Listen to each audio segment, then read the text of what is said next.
Bonjour à toutes et à tous, bienvenue dans ce nouveau numéro de 7 à la une. Vous le savez, votre hebdo préféré est à retrouver tous les mardis dans plus de 700 points de dépôt de la Vienne et aussi sur le 7.info et les réseaux sociaux. Vous ne l'avez pas encore lu, pas de souci, on vous le présente et on se retrouve juste après avec notre invité de la semaine.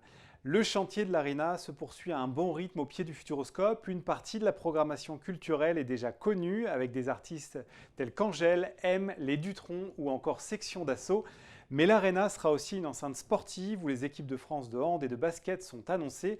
Le 7 vous dévoile les contours de la première saison de cette nouvelle méga salle de spectacle. À l'approche des fêtes de fin d'année, leur action est plus que jamais utile. L'association SOS Amitié compte 25 écoutants bénévoles à Poitiers et il en faudrait davantage pour répondre à la détresse et à la solitude des appelants, de plus en plus nombreux et jeunes. Beaucoup n'ont plus personne à qui parler, révèle Elsa, écoutante à SOS Amitié depuis plus de 10 ans. Vous n'avez pas encore fait vos cadeaux de Noël, le sujet qui va suivre peut vous intéresser. De plus en plus de consommateurs se tournent vers des objets de seconde main pour des raisons écologiques et économiques. Les vides-greniers permanents de Saint-Benoît et Chasseneuil, ainsi que la boutique des ateliers du bocage, sont aux premières loges de ce phénomène. Notre portrait de la semaine est consacré à Maxime Schmitt, un jeune châtelleraudais de 25 ans. Ce passionné de primates enchaîne les missions à l'étranger après l'Australie et l'Asie. Le voilà en Côte d'Ivoire où il supervise une équipe d'éco-guides du parc national de Taï. Et depuis un an, Maxime Schmitt s'éclate au point de prolonger son séjour sur le continent africain. On en vient à notre invité de la semaine, Julien Caillot, le gardien de but de l'US Chauvigny Football, tombeuse dimanche de Chartres en 32e de finale de Coupe de France. Un match qui s'est disputé à Châtellerault.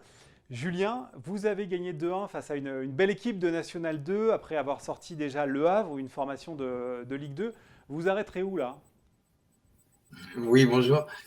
On va s'arrêter à un moment donné, c'est sûr, mais en attendant, on prend un vrai grand plaisir au quotidien devant notre public. C'est tout simplement merveilleux. On imagine que la nuit de dimanche à lundi a été courte. Ça a été compliqué de se remobiliser hier matin pour repartir travailler parce que vous n'êtes pas professionnel et vous travaillez. Exactement, la nuit a été plutôt très très courte, mais après, il y a quand même des priorités, à savoir le boulot. Donc, on a assumé, on a bien profité hier soir, mais assumé ce matin. Bon, le rêve se poursuit en 16e de finale les 2 ou 3 janvier. Vous recevrez carrément l'Olympique de Marseille, deuxième de Ligue 1. Comment vous avez réagi tous ensemble au moment du tirage au sort dans la foulée de la qualification face à Chartres? Et qu'est-ce que ça vous inspire, Marseille? C'est un rêve éveillé, concrètement.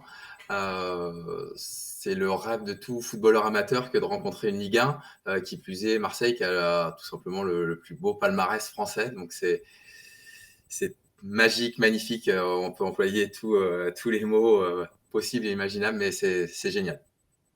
Alors il y a cette parenthèse dorée de la Coupe de France, mais vous êtes aussi bien placé en championnat. Julien, vous aviez failli arrêter votre carrière en fin de saison dernière, vous avez rempilé. Qu'est-ce qu'on se dit justement dans ces moments d'euphorie? On se dit que j'aurais été sacrément bête d'arrêter une année trop tôt.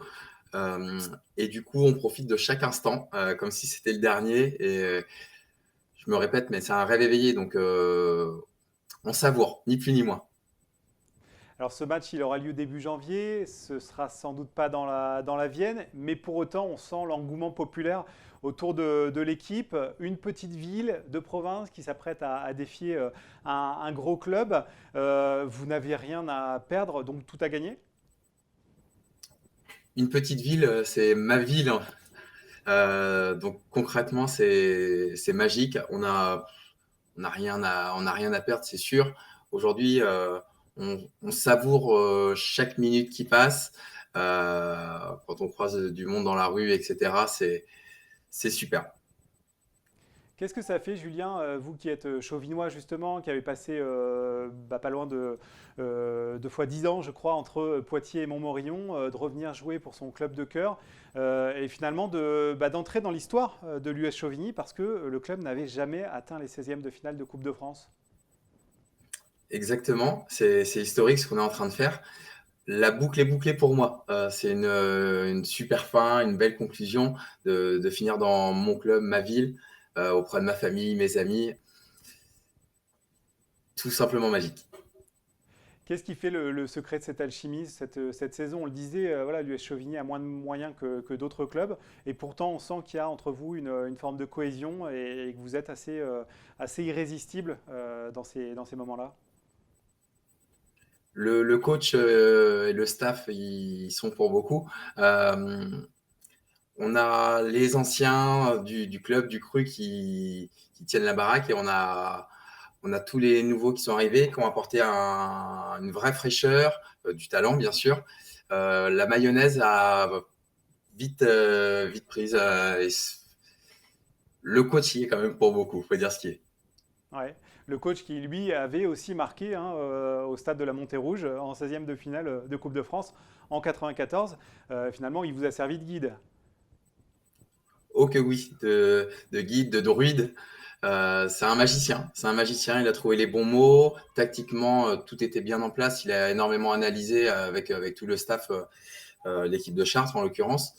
Mais il a cette petite magie qui fait que tout le monde suit. Tout le monde suit et pour le moment, ça passe.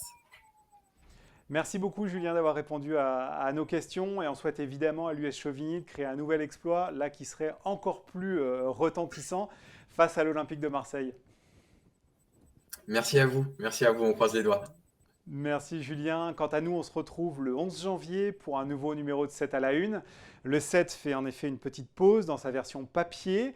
Au nom de la rédaction, je vous souhaite de passer d'excellentes fêtes. Prenez soin de vous et de vos proches. Bonne lecture et très bonne journée.